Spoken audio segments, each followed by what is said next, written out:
Hello friends, welcome back to my channel quick learning. এই মুহূর্তে দারুণ একটি আপডেটস দেব। তোমরা জানো অনেকেই ডাক বিভাগের 30,000 শূন্যপদে জিডিএস পদে নিয়োগ চলছে, কিন্তু তো সেই 30,000 শূন্যপদে অলরেডি কিন্তু অর্ধেক বেশি আবেদন কমপ্লিট হয়েই গেছে প্রায়। এখনও সময় রয়েছে যারা আবেদন করতে ইচ্ছুক। এখানে না কোনো রিটেন টেস্ট দিতে হয়, না কোনো ফিজিক্যাল টেস্ট। তোমাদের ডাইরেক্ট মাধ্যমিকের নম্বরের ভিত্তিতে এখানে নিয়োগটি করে নেওয়া হয়। শুধু 100 টাকা দিয়ে আবেদন করতে হবে তোমাদের, আর কোনো এক্সাম দিতে হয় না। এখানে সরাসরি তোমাদের নামের লিস্ট চলে আসে। ডাক বিভাগে এবার 30,000 ভ্যাকেন্সি বেরিয়ে এসেছে জিডিএস পদে।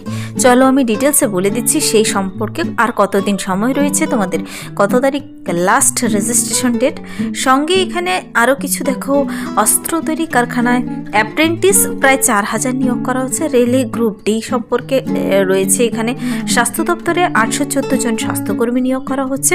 প্রাইমারির ইন্টারভিউ 9 থেকে 13 ফেব্রুয়ারি। তো সেই সমস্ত বিষয় নিয়ে সম্পর্কে আমি ডিটেলসে বলতে চলেছি। পুরো ভিডিও অবশ্যই দেখো। যারা চ্যানেলে নতুন এরকম প্রতিনিয়ত প্রতিটি ডিস্ট্রিক্টের জব আপডেট সবার আগে পেতে আমার এই চ্যানেল কুইক লার্নিংকে সাবস্ক্রাইব করতে ভুলো না। তোমরা জানো ডাক বিভাগ মানে পোস্ট অফিসে জিডিএস পদে ভ্যাকেন্সি বেরিয়ে এসেছে। তুমি যে কোনো ডিস্ট্রিক্ট থেকেই হও না কেন, কোচবিহার, জলপাইগুড়ি, আলিপুরদুয়ার, পূর্ব বর্ধমান, মেদিনীপুর, প্রতিটি ডিস্ট্রিক্ট থেকে আবেদন করতে পাবে। ওয়েস্ট বেঙ্গলে প্রচুর ভ্যাকেন্সি বেরিয়ে এসেছে। শুধু 10th পাস হলেই হবে। শুধু মাধ্যমিকের নম্বর দেখিয়ে তোমার এখানে কিন্তু লিস্ট প্রকাশিত হয়ে যাবে। তো কি বলেছে এই পেপারে, চলো দেখে নেই। দেখো, ভারতীয় ডাক বিভাগে পশ্চিমবঙ্গ সার্কেল সহ ভারতের বিভিন্ন সার্কেলে গ্রামীণ ডাক সেবক পদে 30,000 ছেলে মেয়ে নিচ্ছে। এখানে ছেলে মেয়ে সবাই আবেদন করতে পাবে। তো গ্রামীণ ডাক সেবকের 3টি ক্যাটাগরি রয়েছে, তোমরা জানো। Branch postmaster, assistant branch postmaster মানে এবিপিএম, বিপিএম আর ডাক সেবক। তো ব্রাঞ্চ পোস্টমাস্টার মানে বিপিএম এই পোস্ট অফিস ও ইন্ডিয়া পোস্ট পেমেন্ট ব্যাংকের যাবতীয় অনলাইন অফলাইন লেনদেন সংক্রান্ত কাজ করে। তো পোস্টাল পরিষেবা ও পণ্য ইন্ডিয়া পোস্ট পেমেন্ট ব্যাংকের পরিষেবা, কাস্টমার সার্ভিস সেন্টারের বিভিন্ন পরিষেবা দেয়। পোস্ট অফিসের অধীন গ্রাম ও পঞ্চায়েত এলাকার ব্যবসার পরিমাণ বাড়ানো, বিভিন্ন জায়গায় মেলার আয়োজন করা, পারিবারিক গিয়ে কথা বলা, বিভিন্ন সরকারি প্রকল্পের জনপ্রিয়তা বাড়ানো, রেকর্ড দেখা, চিঠি পৌঁছে দেওয়ার ক্ষেত্রে যাবতীয় কাজকর্ম সুষ্ঠুভাবে পরিচালনা করে। সেই সঙ্গে অ্যাসিস্ট্যান্ট ব্রাঞ্চ পোস্টমাস্টার রয়েছে এবিপিএম, তো ডাক সেবকের কাজে তদারকি করে। তো assistant branch postmaster ABPM postal পরিষেবা যেমন ডাক টিকিট, খাম বিক্রি করা, বাড়ি বাড়ি চিঠি পার্সেল পৌঁছে দেওয়া, ইন্ডিয়া পোস্ট পেমেন্ট ব্যাংকের টাকা জমা নেওয়া আর দেওয়া করে। এই এবিপিএমদের কাজ পোস্ট অফিসের অধীনে গ্রাম বা পঞ্চায়েত এলাকার ব্যবসার পরিমাণ বাড়ানো, বিভিন্ন জায়গায় মেলার আয়োজন, বাড়ি বাড়ি গিয়ে কথা বলা, বিভিন্ন সরকারি প্রকল্পের জনপ্রিয়তা, রেকর্ড দেখা, চিঠি পৌঁছে দেওয়া, এই সমস্ত কাজকর্ম করে থাকে। আর একটি হলো ডাকসেবক। ডাকসেবকরা সাব পোস্ট অফিস ও হেড পোস্ট অফিসের মতো জায়গায় নিযুক্ত হবেন। চিঠি পৌঁছে দেওয়া, ডাক টিকিট, খাম ইত্যাদি বিক্রি করা, পোস্ট পেমেন্ট ব্যাংকে টাকা জমা নেওয়া, পোস্টমাস্টারের নির্দেশে অন্যান্য কাজও করতে হয়। তো রেলওয়ে মেল সার্ভিসেস শর্টিং অফিসে কাজ করতে হবে। মেল ব্যাগের আদান প্রদান, ব্যাগ নির্দিষ্ট ঠিকানায় পৌঁছে দেওয়া ইত্যাদি কাজ করতে হয়। এছাড়াও ঊর্ধ্বতন কর্তৃপক্ষের নির্দেশ পালন করতে হয়। প্রতিটি গ্রামে ডাক পরিষেবা পৌঁছে দেওয়ার জন্য কেন্দ্রীয় সরকারের এই উদ্যোগ। কিন্তু গ্রামীণ ডাক সেবক পদে মনোনীত হলে ভাতা কে কত টাকা পাবে, মানে কে কত টাকা স্যালারি পাবে। তো ব্রাঞ্চ পোস্টমাস্টার যে বিপিএম পদের জন্য কাজগুলো দেখিয়ে দিলাম, তোমাদের স্যালারি কিন্তু 12,000 থেকে 29,380 টাকা। অ্যাসিস্ট্যান্ট ব্রাঞ্চ পোস্টমাস্টার ডাকসেবক পদের বেলায় 10,000 থেকে 24,470 টাকা।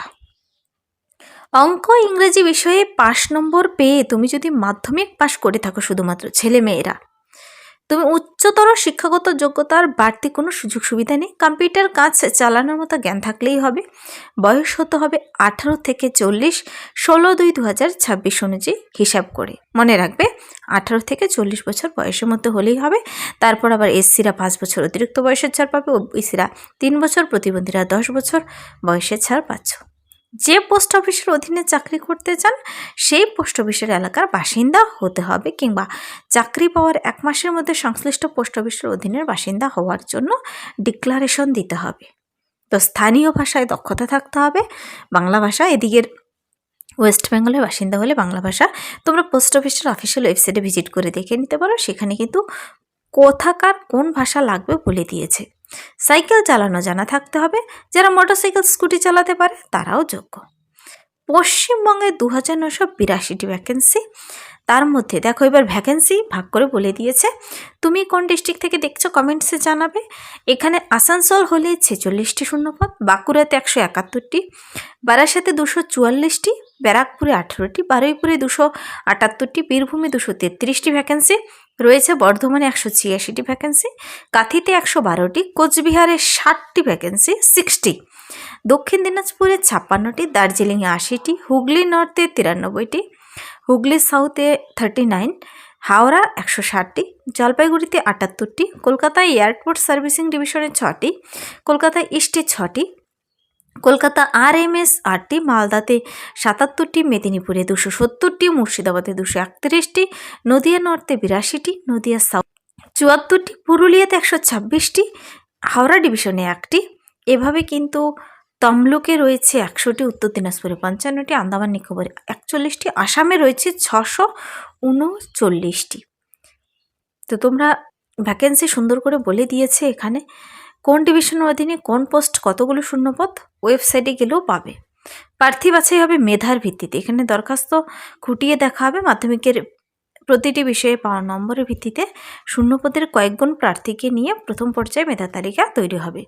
এরপর সার্টিফিকেট ভেরিফিকেশনের জন্য ডাকা হবে, তারপর শর্টলিস্ট করা হবে। মেধা তালিকা তৈরির সময় উচ্চতর শিক্ষাগত যোগ্যতার প্রার্থী কোনো নম্বর পাবে না। জেনারেল, তপশিলি জাতি, তপশিলি উপজাতি, ওবিসি মহিলাদের জন্য আলাদা মেধা তালিকা তৈরি হবে। মেধা তালিকায় কোনো প্রার্থীর নম্বর একই হলে সিনিয়রিটি ভিত্তিতে জন্ম তারিখ দেখে অগ্রাধিকার দেওয়া হবে। এখানে দরখাস্ত করার সময় 5টি পোস্ট অফিসের নাম প্রেফারেন্স হিসেবে উল্লেখ করতে হবে। মেধা তালিকায় নাম থাকলে প্রার্থীর প্রভিশনাল মেধা তালিকায় SMS করে জানানো হবে। এছাড়াও মনোনীত প্রার্থীদের তালিকা ওয়েবসাইটে দেওয়া হবে। এখানে কিন্তু 28শে জানুয়ারিতে নোটিশ বেরিয়ে এসেছে, নোটিশটির মেমো নাম্বার। দরখাস্ত 14ই ফেব্রুয়ারি পর্যন্ত 14ই ফেব্রুয়ারি পর্যন্ত অনলাইনে আবেদন মানে রেজিস্ট্রেশন চলবে। এটা হলো তার ওয়েবসাইট।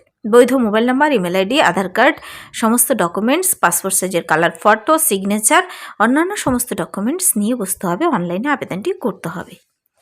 প্রথমে ওয়েবসাইটে গিয়ে যাবতীয় তথ্য দিয়ে রেজিস্ট্রেশন করতে হবে। রেজিস্ট্রেশন নম্বর, পাসওয়ার্ড থাকবে। আবেদন ফি বাবদ 100 টাকা। Debit card, credit card, net ব্যাঙ্কিংয়ের মাধ্যমে জমা দিতে হবে 16ই ফেব্রুয়ারির মধ্যে। তপশিলি প্রতিবন্ধী মহিলাদের কোনো ফি লাগবে না। টাকা জমা দেওয়ার পর রিসিপ্ট নিতে হবে, আর ওয়েবসাইটে গিয়ে যাবতীয় স্ক্যান করে প্রমাণপত্র আপলোড করে সাবমিট করে কমপ্লিট করতে হবে। অ্যাপ্লিকেশন 1 কপি প্রিন্ট আউট রেখে দিতে হবে। পোস্ট অফিসের কটি শূন্যপদ আছে কোন ডিভিশনে সেভাবে দেখে বুঝে আবেদন করতে হবে। আর এডিট করার অপশন আসবে এখানে, কিন্তু 18-19শে ফেব্রুয়ারিতে তোমরা এডিটও করতে পাবে। যদি কারো কোথাও ভুল হয়ে থাকে তবে তোমরা এডিট করতে পাবে। তো এটা গেল পোস্ট অফিসে ভ্যাকেন্সি নিয়ে ডিটেলস বর্ণনা। তো ওয়েবসাইট সহ দেখিয়ে দিয়েছে, তোমরা ওয়েবসাইট থেকে গিয়ে নিজেরাও দেখে নিতে পারো। ইন্ডিয়া পোস্ট অফিসে কিন্তু অনেক দিন থেকে আবেদন চলছে অলরেডি।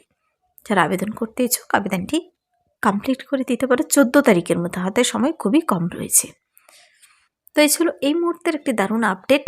সঙ্গে কিন্তু তোমরা দেখতে পাবে এখানে রেলে গ্রুপ ডি, সুপ্রিম কোর্টে ল ক্লার্ক, মানে কোন কোন রাজ্য কেন্দ্র সরকার দরখাস্ত করতে পাবে তোমরা, কত তারিখ, অফিসিয়াল ওয়েবসাইট, কতগুলো ভ্যাকেন্সি। তারপর টেকনিশিয়ান পদে, রিজার্ভ ব্যাঙ্কে অফিস অ্যাটেন্ডেন্ট পদে।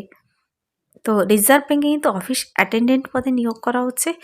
এই ওয়েবসাইটের মাধ্যমে গিয়ে কমপ্লিট করতে বলেছিল, ডেট অলরেডি শেষ হয়ে গেছে দেখতে পাচ্ছ। তারপর প্রতিরক্ষা কারখানায় অ্যাপ্রেন্টিস পদে, PSCর মাধ্যমে রাজ্যে সহ শিক্ষক নিয়োগ করা হবে। তো সে সমস্ত দরখাস্ত কিছু চলছে, কিছু হয়নি এখনও, কিছু হয়ে গেছে। এটা কিন্তু আমি কর্মসংস্থান পেপার থেকে দেখিয়ে দিলাম, এই সপ্তাহের কর্মসংস্থান পেপার থেকে। তোমরা নিজেরা কর্মসংস্থান পেপার কিনেও ডিটেলসে দেখে নিতে পারো। যদি ভিডিওটি ভালো লাগে লাইক করবে, বন্ধুদের সাথে প্রচুর শেয়ার করে দেবে। আমার এই চ্যানেল কুইক লার্নিংকে সাবস্ক্রাইব করতে ভুলবে না, এরকম প্রতিনিয়ত প্রতিটি ডিস্ট্রিক্টের জব আপডেট সবার আগে পেতে। Thank you.